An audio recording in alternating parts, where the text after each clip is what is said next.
Okay guys, here is the final model in my Necron army.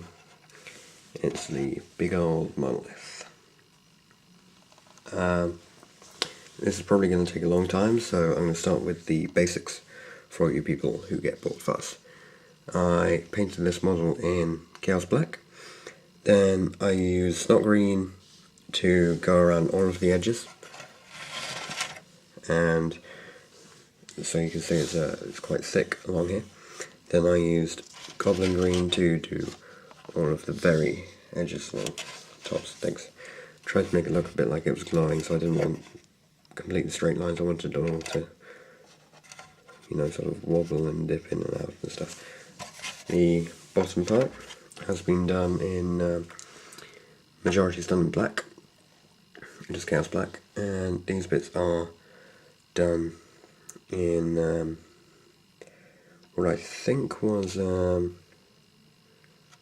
bolt gun metal, and I then went over it with some green to go on the insides, and I used some skull white to brush over it, and even bits of burnished gold. The detailing was done with bolt gun metal for the edges of the guns and the skull on the front, and I believe it was burnished gold that I did all of the hieroglyphic runing on the front. The door is able to slide down, but mine's are really stiff, so I tend to just take it off from one point, and this is difficult to do with one hand, but you put it on at the bottom and slide it into position like that, and the bottom half folds up. There we go. So you can close the door at the front if you wish. I did go over this with a gloss varnish before I put in all of the little green tubes and the big crystal. I'm actually working on another one of these at the moment, which I might do with a different paint scheme, so any suggestions would be helpful. And I'm actually going to have that one lighting up, but it doesn't have a crystal because I got it second hand, so it could be interesting. That's just a quick look at the paint scheme and the way I built this.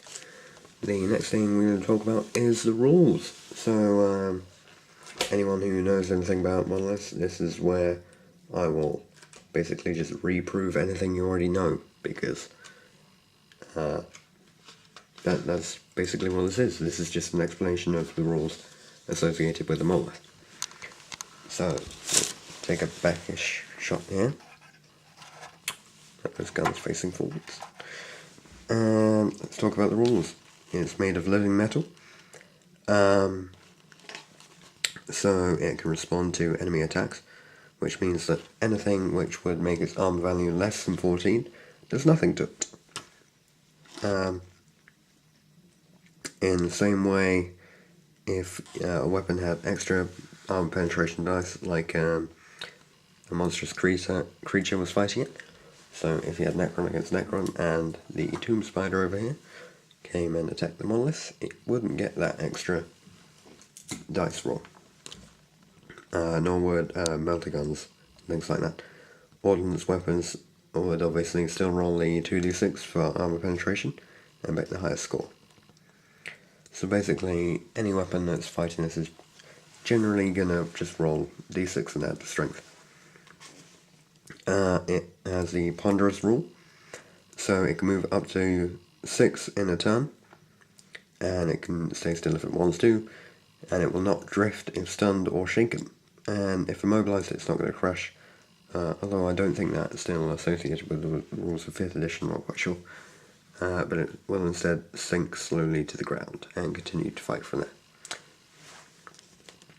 Deep Strike. This is able to Deep Strike. Yes, it's a deep striking tech. You can just teleport to the surface of a planet, and you can open the door like so, and bring in your troops from the front, which is the next part, that green door in there. Because what the Necron has in it is a power matrix, which is able to focus the incredible unearthly energies of the Monolith. cannot be disabled by a weapon destroyed result, and may even be used if the monolith moves or is shaken or stunned. In the shooting phase, you can use it as a particle whip, which is actually a strength 9 AP3 ordnance blast. I believe that's the large blast marker, which has a range of 24, so that's really useful against enemy units, especially ones with high toughness values. Obviously it's useful against things like Space Marines who have arm saves of 3+, because they're not going to be getting any arm saves from that, and you can hit a lot of them. The Power Matrix can also be used to teleport other Necron units held in reserve into play.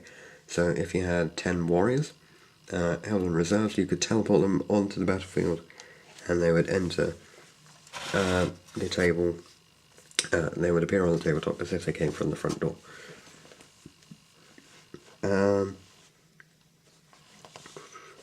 And they would count as disembarking from an access point or transport, so they'd have to be within 2 inches for them to come into play. But another thing that it can be used for is if you have a Necron unit that's in play already, and you have a problem with them for some reason, they're in the wrong position, you can use it to teleport them. Basically, it's used in the movement phase, and they have to be within, I believe, do they have to be within, no, they can be within 18 inches, and then they're able to enter. So if you had destroyers 18 inches away, you just teleport them straight out the front in the movement phase. And you can do that even if the unit's in close combat. If a model such as this flayed one here was in a unit of flayed ones and it got knocked down, needed to take its will be back roll, failed the will be back roll, and would phase out, it can then re-enter play from the monolith door. It would obviously count still being down, but it gets to retake its will be back roll. If it gets back up, it's back up. So it's essentially an extra chance to revive your units, which is incredibly useful if you're close to phase out. So that's some of the basic rules. It also has the guns on the sides, which are known as the Gauss Flux arc projectors, and they will fire d6 shots at every enemy unit within 12 inches. So that's every single enemy unit, which is pretty useful, especially seeing as you can move these around. And they can't be disabled by weapon destroyed. All that happens really is that it will decrease the number of shots by 1. So if you had 1 shot and you got a weapon destroyed, you would get no shots. But if you got 2, you still get that 1. So that's pretty useful. That was just a quick and basic look at the rules associated with the Necron Monolith. If you have any questions relating to the Monolith or any Necron units or anything to do with any Warhammer 40,000 stuff, or even a card trick, simply post a comment below, and please subscribe. Thanks for watching the last installment of my Necron army.